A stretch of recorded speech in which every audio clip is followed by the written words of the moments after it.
Well and well met, everybody. This is Jared Petty for IGN. I'm joined by Meghan Sullivan. What's up, everybody?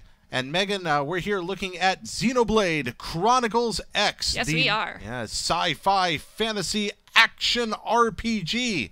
Yes. From the well, action RPG. Is this an action RPG? What we're seeing here is a preview of the combat system. Would you classify this as an action RPG? I certainly would. Yeah, look at all the action going on. All right. What makes this an action RPG? Well, let's check out what's happening right now. So we've got some combat going on, and our main character, who you get to customize in the game, is switching between a knife and a gun right now.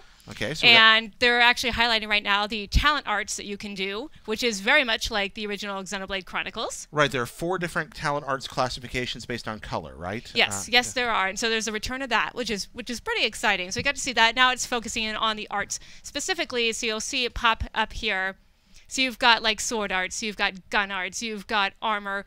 All that good stuff is coming back into play. So if you're familiar with it already, then you'll probably be excited to know that arts are returning. And usually what happens is you choose between these different arts. So usually you have auto attack. Mm-hmm.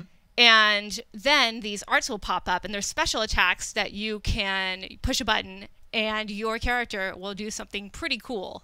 And you kind of cycle between them in a based on their cooldown periods and optimize them for the situation. And yeah, I called this an action RPG at the beginning. You said it is. And one of the things I liked about the original Xenoblade was that you really do have a kind of a fusion between a traditional RPG system where you're working with numbers. You got a very close idea of what you're doing. You're kind of managing your combat situation. But at the same time, things like positioning and distance really do matter. Yeah, they really do. So even when you're auto attacking, you can still move your character around, and that actually is strategic because depending on the enemy, you can't just charge some enemies like by going straight at them. You have to go at an angle or behind them to get the advantage. So you're managing your arts, you're managing your resources, you're dealing with position, you're also managing a party in a larger case. It's almost like this is almost what I feel like the Secret of Mana would have played like out in 3D if anybody had actually ever done it right. That's interesting. I never thought of that before. And as you can see here, here's recast, which is that cooldown period you need before you can't just spam arts. Exactly. You have to wait for a cooldown period before you can use that art again. So you've got a wonderful combination of strategic action going on and also a lot of tactical decision making. Here now we add party members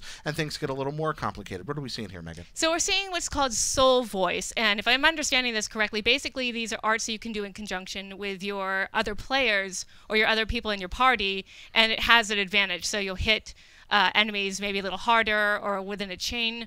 You'll also get HP boosts if you have good timing with setting off these arts, which I think is really cool. Another strategic element to Xenoblade Chronicles X. Yeah, again, here we're seeing shades of RPG systems kind of feed off one another. Good ideas are often recycled through new series. In this case, this is something that almost reminds me of Chrono Trigger's combo attacks. Here we have characters that are using their abilities together. Now we see that that timing button press, which I don't know if it was first introduced, but that I first remember from Super Mario RPG, and that's been replicated in many, many series ever since. You're right. That's going way back. And until you said that, I'd totally forgotten that. So yeah, seeing some of those classic elements being put into play here in a more modern setting, in a more modern context. And again, timing is everything in this game. You don't want to just spam attacks. You want to coordinate with your team members. Here's a soul voice setting so you can customize the different settings. And you have quite a few options, which is great. Right, and there's a lot going on here in these combat sequences. You think about all the resources you're managing at once. You have multiple arts to manage. You've got position to manage. You've got 3 party members in these clips to manage, and probably 4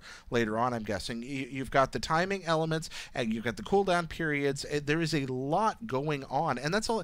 And combine that with the fact that you're, again, in kind of an action-oriented setting. I like this. I think this is going to be challenging, engaging, and it's going to keep the combat from getting stale, which is one of the criticisms people sometimes have of the RPG genre. But Xenoblade handled this really well. It looks like Chronicles is on the right track as well. Yeah, and they even got combos. So if you do 2 attack arts in a row, you'll actually get more damage, is what we're seeing here. So again, the strategy is very deep in this game. And then this is all about tension, another feature that is that was previously in Xenoblade Chronicles, where if you have high tension, your attacks will do better, but if your morale is down, you'll be a little bit weaker. Now, for people who didn't play Xenoblade, can you explain how you build up tension, like how you manage it?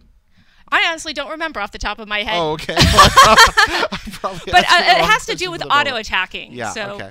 That's super important too. Again, there's an advantage to auto-attacking and running around the field and letting your tension build. And then when the tension builds, you can do cool stuff later on in battle. Okay, so this is actually overclock gear. Okay. which is pretty cool. So when your HP gets really down or you get close to dying, this sort of overdrive kicks in. And so you'll be able to do, like, cooldowns won't take as long, and you'll get some bonuses and stuff like that. And that's what we're sort of seeing here right now. It keeps combat close and tense. You know, Yes. the closer you are to dropping off the face of the map, the more powerful you actually become in certain ways. And that adds a lot of, again, tension to the fighting. And it reminds me, again, of going back to old RPG systems, a little bit of what Earthbound did with their life meters. I don't know if you remember this or not, but in Earthbound, you'd take a hit, but it wouldn't kill you instantly. Your meter would drop slowly, and you would have this last few seconds to end the fight. And if you could do it, you wouldn't die. Yeah. And again, I just love these elements. They're borrowing from so many brilliant ideas in the past, and I love seeing them all done here together. It also reminds me a little bit of some of the better ideas from Chrono Cross, which was far from a perfect game, but it's some really neat combat elements. Okay, what are we seeing going on here now, Megan? So this is the same thing. We're still looking at overclock gear. We're Okay. still seeing all the benefits of that, and I'm really actually very excited. Look at the scale of this game, by the way. Yeah. That thing is huge, and you'll see a lot of very large monsters. And that they you can fit take those on. big open vistas so well. I mean, that was kind of Xenoblade's thing originally, which is this big, beautiful open world on the Wii, which wasn't known for for beautiful visuals. But here we've got this vast area populated by the same kind of vast creatures you'd expect. Right, and you can actually look at every creature, and you'll see their level and what type they are, and whether or not it's a good idea to go pick a fight with them. Right. So, for example, showing here, just walking up, like, okay, well, maybe not. Those Maybe. level 22s, probably not going to fool with those. But this guy here, you can if you want to. Yeah, and you'll see, again, the beautiful, just the size of this game is amazing. You can see enemies in the distance, and you can see the different kinds of enemies. Now, this guy's going to react a little more aggressively. He's going to like, well, I'm going to slow down and walk here Yes. as I get close to him. And up! Yeah. No, it's ready to jump into action. And it right may away. not be the best idea because these guys are only at level 19. He was level 27. So, as you can see, it's really not a good idea to pick somebody who, pick on somebody who's a lot more of a high level than you are. Although one of the things I appreciate about it, what I'm seeing here, is that like most good action RPGs, it is possible to get into a mess that's above your level and still come out on top if you're good enough. If you can manage your resources efficiently, if you can do your timing perfectly, sometimes you can come out of something way ahead of where you ought to be able to pull it off. And it gives you, there's a risk reward to that, because generally higher level fights have higher level rewards. So sometimes it's worth going to pick a fight. There's a location in Final Fantasy I you might remember where you could go and farm enemies far. Whoa, wait a minute, never mind. Giant monkey thing, stopping talking level right now. 81. Watch this. He's going to throw something, and it's going to do a lot of damage. He's already wiped the two other areas. Everybody running away. Oh, I'm going to get away. I love this. And then, nope. Boom! Over 20,000 damage, HP just taken that. off. Yeah, it just throws a big rock at him. And then I love how at the end he just turns around like, oh, dope, going back to my thing. I kind of finished with that. So So we're going to need the right kind of armor and weapons to take that dude on. So we've got knives. Yep. We've got swords. We've got shields. Look at all the customization. We've got javelins.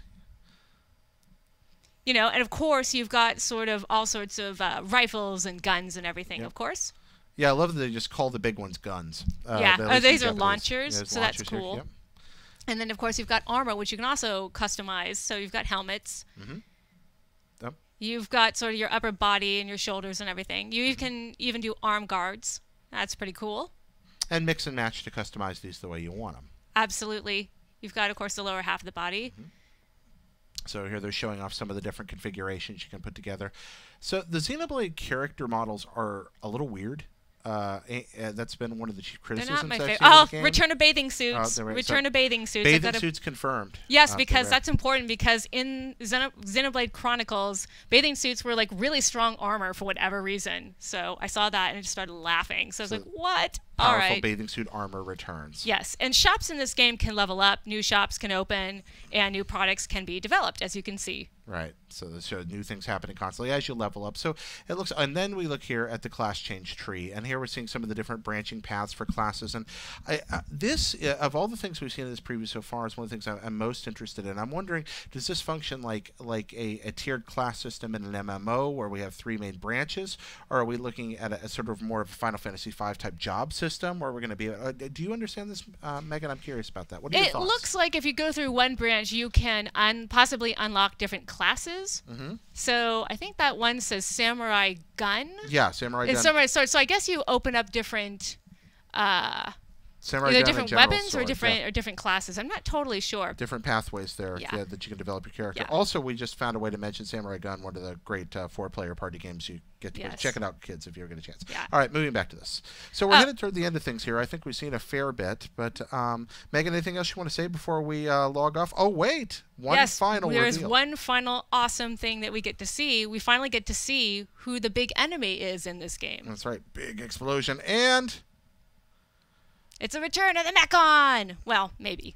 what does Japan do better than anybody? Giant robots. That's right. Absolutely. And here we have it. So we're going to have the villain revealed and, well, There she is. with awesome power bracelets. So, folks, here we have Xenoblade Chronicles X. Just a look at one of the new Japanese footage reveals. Hope you enjoyed it. Let us know what you think about Xenoblade Chronicles X and what's coming. And for everything giant robots and outer space, keep it locked to your friends at IGN. Bye-bye.